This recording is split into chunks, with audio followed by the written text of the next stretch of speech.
To my channel Times of BEd classes. आज हमें क्या पढ़ना है? हमें पढ़ना है करिकुलम और सिलेबस। सिलेबस तो सब जानते होंगे, सबने पढ़ा है। आज कोई भी शिक्षा ग्रहण कर रहे हैं तो उसमें हम क्या सिलेबस है हम जरूर देखते हैं, लेकिन ये करिकुलम क्या होता है इसको भी तो देखना होगा। और करिकुलम और सिलेबस में क्या डिफरेंसेस है, क्या ये दोनों एक ही हैं या अलग, इसको हम लोग इस वीडियो में देखेंगे। तो सिलेबस में तो आपको जानते हैं कि हिंदी का सिलेबस अलग हो गया, इंग्लिश का सिलेबस अलग हो गया, हर सब्जेक्ट का क्या होता है सिलेबस अलग अलग होता है। क्या करिकुलम क्या चीज है? हाँ, ये क्या है करिकुलम? हिंदी में आप जाएंगे तो बहुत ज्यादा कंफ्यूजन होगा। तो पहले आप करिकुलम और सिलेबस में डिफरेंसेस समझ लीजिए, उसके बाद आप हिंदी में भी इसको देख लीजिएगा कि पाठचर्या क्या है और पाठ्यक्रम क्या है, सिलेबस। ठीक है, तो यहाँ पे करिकुलम को हम देखेंगे। सिलेबस तो आप सब जानते हैं कि हर सब्जेक्ट का अलग अलग सिलेबस होता है, चाहे हिंदी, इंग्लिश, मैथ, साइंस जो भी हो, सबका अलग अलग सिलेबस होता है। ठीक है, लेकिन करिकुलम क्या होता है? सारे सिलेबस को आप मिला लीजिए। ठीक है, आपको पढ़ना क्या है, आप जो भी कोर्स कर रहे हैं आपको पढ़ना क्या है, वो पूरा क्या आता है करिकुलम में आता है। लेकिन सिर्फ क्या वो पढ़ाई तक ही है? नहीं, ऐसा नहीं है कि वो सिर्फ एक बौद्धिक मतलब एक शिक्षा ही सिर्फ नहीं दी जाती है कि हम विद्यालय जाते हैं, उसके साथ बहुत सी एक्टिविटीज होती है विद्यालय जाने में। ठीक है, छोटे हैं हम जाते हैं तो पहले हम एंट्री करते हैं स्कूल में, हमारी सबसे पहले क्या होती है प्रेयर होती है। प्रेयर होने के बाद हम लोग क्लास में जाते हैं, वहाँ पे कुछ गेम भी होते हैं स्कूल में। और जैसे बड़े स्तर पे जाएंगे तो एनएसएस हो गया, एनसीसी हो गया, ये सब भी आपके कोर्स में आपको कराए जाते हैं। तो ये सब क्या सिलेबस में दिखाई देता है? नहीं, ये सब किसका पार्ट है? वो है करिकुलम का पार्ट। यानी कि जो हमारा सर्वांगीण विकास होता है, होलिस्टिक डेवलपमेंट होता है, वो कौन करता है? तो वो करता है हमारा करिकुलम करता है। आई होप आप इसको समझ गए होंगे कि सिलेबस क्या होता है और करिकुलम क्या होता है। यानी कि जो सारी एक्टिविटीज होती हैं और प्लस जो हमको पढ़ाई मिलती है, एजुकेशन मिलती है, वो सब कुछ मिलाकर करिकुलम का फ्रेम करती है, करिकुलम को फ्रेम करती है। और इसके अपोजिट में आप सिलेबस को देखेंगे तो इसके अंदर सिलेबस आएगा। सिलेबस आपको सब्जेक्ट वाइज अलग अलग होता है कि आपको क्या पढ़ना है उस सब्जेक्ट को और कितनी अवधि में पढ़ना है। अब यहाँ पर हम मोस्ट इम्पॉर्टेंट एक डिफिनेशन देखेंगे करिकुलम की। करिकुलम कहते हैं कि पाठचर्या यानी कि करिकुलम, यहाँ से आप इसको जोड़िए, करिकुलम क्या है? पाठचर्या है। ठीक है, एक यंत्र है।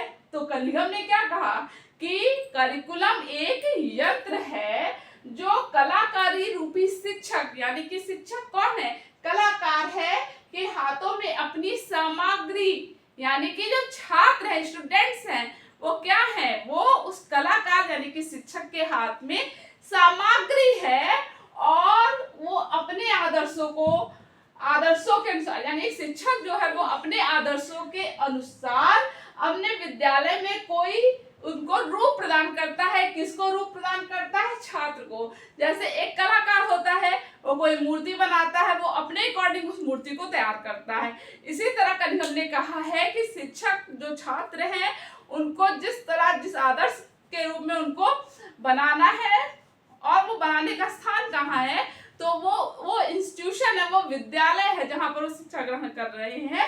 ये कुल मिलाकर करिकुलम की डिफिनेशन है और शब्दों में पिरो के इस तरह इनकी डिफिनेशन कंप्लीट होती है। आप इस तरह इसको लिख लीजिएगा। सेकंड डिफिनेशन हम देंगे माध्यमिक शिक्षा आयोग के अनुसार। इन्होंने क्या डिफिनेशन दी है?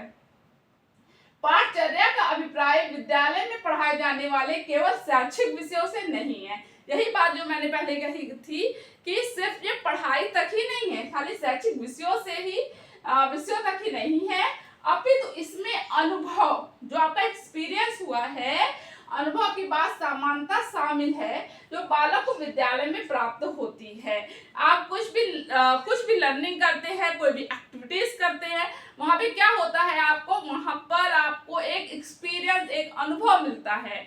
और सही कहे तो सब अनुभव से ही हमारे व्यवहार में परिवर्तन होता है। कुल मिला जुलाकर यही तो हमारी लर्निंग है, ठीक है। तो यही अनुभव की बात समानता शामिल है, सिर्फ शैक्षिक विषयों तक ही नहीं है, ये अनुभव की बात समानता शामिल है जो बालक को विद्यालय में प्राप्त होती है। सिर्फ बालक को विद्यालय में शिक्षा ग्रहण ही नहीं मिलती है, उसकी एक्टिविटीज से उसका पूरा सर्वांगीण विकास उसका होता है। ये डिफिनेशन कहाँ से आई है? माध्यमिक शिक्षा आयोग के अनुसार आई है। अब हम देखेंगे पाठ्य वस्तु यानी सिलेबस क्या है। हेनरी हरेप के अनुसार इन्होंने क्या डिफिनेशन दी है, एक बार इसको देख लेते हैं। पाठ्य वस्तु सिर्फ मुद्रित संदर्शिका है, ठीक है, प्रिंटेड होती है, ठीक है। देखिए सिलेबस जो हम पढ़ते हैं वो हमें प्रिंट के रूप में हमें मिलता है, ठीक है। हमें सिलेबस तो प्रिंट के रूप में मिल सकता है, क्या हम एक्टिविटीज को प्रिंट के रूप में करा सकते हैं? नेवर, कभी नहीं करा सकते हैं। इसलिए हेनरी ने कहा है कि पाठ्य वस्तु सिर्फ मुद्रित संदर्शिका है जो यह बताती है कि छात्र को क्या सीखना है। पाठ्य वस्तु की तैयारी पाठ्यक्रम विकास के कार्य का एक तर्कसंगत सोपान है। पाठ्य वस्तु की जो तैयारी है पाठ्यक्रम विकास का कार्य का एक तर्कसंगत, यानी कि कोई आपको मिला है, आपको कोई पाठ्यचर्या करिकुलम है, उसमें क्या सिलेबस सहयोग देता है कि आपको हर सब्जेक्ट में किस तरह पढ़ना है, ठीक है। ये आपका सिलेबस है। आपको करिकुलम के अंदर, ये हमारा करिकुलम है, तो करिकुलम के अंदर हमारा सिलेबस है, इसके बाहर नहीं जा सकता सिलेबस।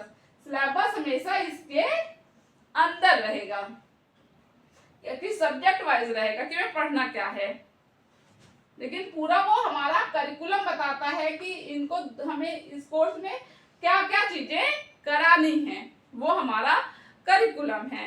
और करिकुलम को तैयार करने में हमारा सामाजिक हुआ, ऐतिहासिक पृष्ठभूमि हुई, हर तरीके से देख के इसका बेस बनता है करिकुलम का, ठीक है। एक बार ये दोनों डिफिनेशन आप देख लीजिएगा, देखिए फिर हम आगे इसको करते हैं।